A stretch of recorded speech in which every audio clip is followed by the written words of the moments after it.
Hi friends, did you know that 1 out of 9 girls and 1 out of 20 boys under the age of 18 experiences sexual molestation on a daily basis? If this does not concern you, I wonder what else will. Hello, I am Faith Oluwayemisi Ehige by name. I am a sex educationist, a relationship advisor. Today I would like to talk to us on child sexual abuse. Please don't forget to subscribe to our channel, as we'll be bringing this topic and lots more to you at least 3 times in a week. So therefore, what are you waiting for? Hit that subscribe button and then stay tuned for great videos like this. Now the question is, what is child abuse? Child abuse, also known as child molestation, is a form of child abuse in which an adult or an older adolescent uses a child for sexual stimulation, like sexual activities, with a child, either by asking or pressurizing them, or by other means. Indecent exposure of the genital, female nipples, and so on and so forth. I know that one of the questions that is running through your mind is, where are these activities taking place? 1. Child abuse can take place a whole lot of places, e.g. the church, the school. You talk about the environment, yes, because you're not always there with them. Even in the house, these things takes place on a daily basis. One of the questions is, what are the effects of sex abuse on a child? One thing you must know is it may lead to depression, trauma stress disorder, anxiety, as well as complex post-trauma stress disorder, as well as physical injury on the child. This and many more. Are you aware that sex abuse by a family member is a form of incest and can result in a more serious and long-term psychological disorder, trauma? Most sexual abuse offenders are related to these victims. Studies make us to understand that about 38% of these victims are their relatives. That is, 38% of the people that molest these children are related to them. You see the reason why we as parents and as individuals has to be more serious with this particular topic at hand. I know some of us will say, God forbid, this can never be me. Of course, nobody is praying that he or she should be a victim of this. But despite the fact that nobody prays to be a victim of this, people keep on falling. People keep on being the victim of this on a daily basis. So therefore, this is no time for us to start pretending as though we are all safe. Even you as an individual, sometimes you find yourself doing things that you never imagined yourself doing. It's the more reason why, in order for us to minimize the happenings of this in our environment, we have to teach our children the basics of sex education. And what are these basics? Teach your children about their body organs. Tell them about their body parts. Tell them about their private parts. Tell them their breast is their private part, their vagina is their private part. Let them to understand their penis is their private part, or as well as their buttocks.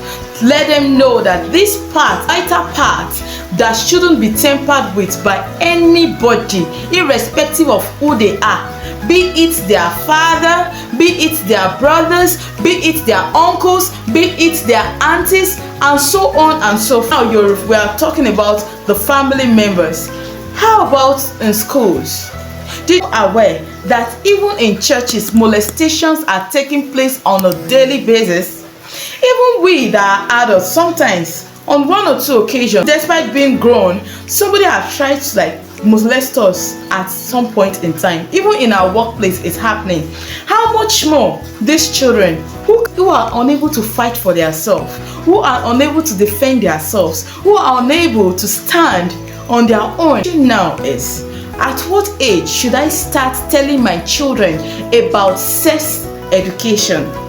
I will say from the age of 2, or the moment your child knows how to talk. Let them know this. Let them know their private part from the part which is not their private part. And then by the time they start getting to the age of 7, you have to start talking more. You know that, okay, at the age of 12, they'll start experiencing their menstruation. So therefore you have to start letting them know that very soon so thing is going to start happening about your body, and changes are occurring on your body, because we're meant to understand that at the age of 8 years old, a child will start entering her puberty for the female, and the puberty stage for the male is between the age of 12. It's between the age of the puberty stage for the male is between the age of 11 above. So therefore, you see the more reason why it is good for us to start introducing our children at this stage. Also, it is good if it is coming from you as a parent. You ask why. The reason is because if you start telling them about their body now, very soon they'll be very much used to you telling them about their body. They'll feel very much comfortable with you, and very soon, anytime they experiences abuse of any kind, or anybody is trying to molest them, they'll tend to turn to you first and tell you that which is happening with them, which is a very good thing to do. Because if they go to their friends for advice, their friends can mislead them. We all at some point have experienced this 1 or 2 friends who doesn't know yet tries to mislead us into doing things that are very wrong.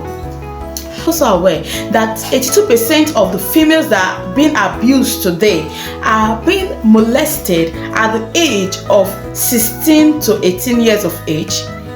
Yes, teenagers are suffering this a lot. If you think it's only the teenagers that are going through this, it's a lie. With the little knowledge I've been able to gather by going to schools, talking to those children about, counseling them, most of them make me to realize that they were first of all disflowered. The first time a man met with them was when they were just 5 years of age. This particular complaint actually followed by children of 7 years of age. So therefore, if you think your child is too small, you are mistaken. How a friend of mine who told me of how she met a 17-year-old relative on top of her 2-year-old child. Fortunately for her, she didn't get there on time. Why did I say this? That teenager has already ejaculated on that child, on the child of 2 years. So what are we saying? These things are happening very well. You that even have a baby, you are not exempted. The more reason why you should try to not only guide those children jealously, as much as possible, in as much as it's not too convenient for us as parents to talk to our children about these things, we have to try to start telling them about it. I know it's not easy. Even before I became a sex educationist, I find it difficult explaining these things to my children. It all happens at one point in time. We all struggle with these things. But the thing is that it is better it's coming from you. Make sure, if you can be so occupied with things, make sure that you always at every point listen to your children. Let them tell you exactly what is happening with them. You understand? As a parent, you can be able to give them a better advice on how to go about it. Also, don't forget, our male children, they are not exempted. One of the mistakes that we as parents normally make is that as long as my own female child is not pregnant, I'm okay. See, there are more things that are involved in this case than pregnancy. There are a lot of things that are more involved in this case than pregnancy, especially in Africa. All we talk about is pregnancy. As long as the child is not pregnant, everything is fine. No, it shouldn't be that. It shouldn't be that way. Pregnancy is not the end of it. See, there are loads of sexual transmitted diseases that are out there. Some of them have cure, while most of them do not have a cure. So you see the reason why you should talk to your child about this. The more reason why you as a parent shouldn't be quiet.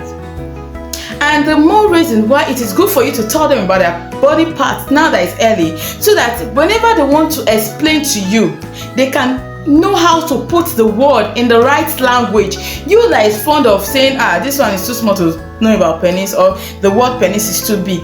Please, it's not too big. It's better you tell them, because if your child should tell you that, see, mommy, somebody tries touching my bum bum, you can still try overlook in that particular word. But if your child should tell you, mommy, somebody tried touching my penis or my vagina, you will know how to pick it up. You understand? The pace at which you pick it up is different from the pace that you pick up the bum bum thing. You understand? The more reason why you should specify this part for them. Let them understand it. Let them know it. You that have girls and girls room, boys and boys room, you're not exempted from this. Do you know that so many things happen in our children's room at night when we are not there?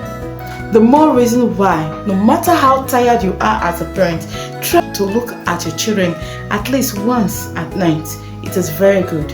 I know that God will definitely continue to give us wisdom on how to take care of our children. Till next time, I'll be talking to us on good touch and bad touch. So please stay tuned to this channel and don't go nowhere. God bless you.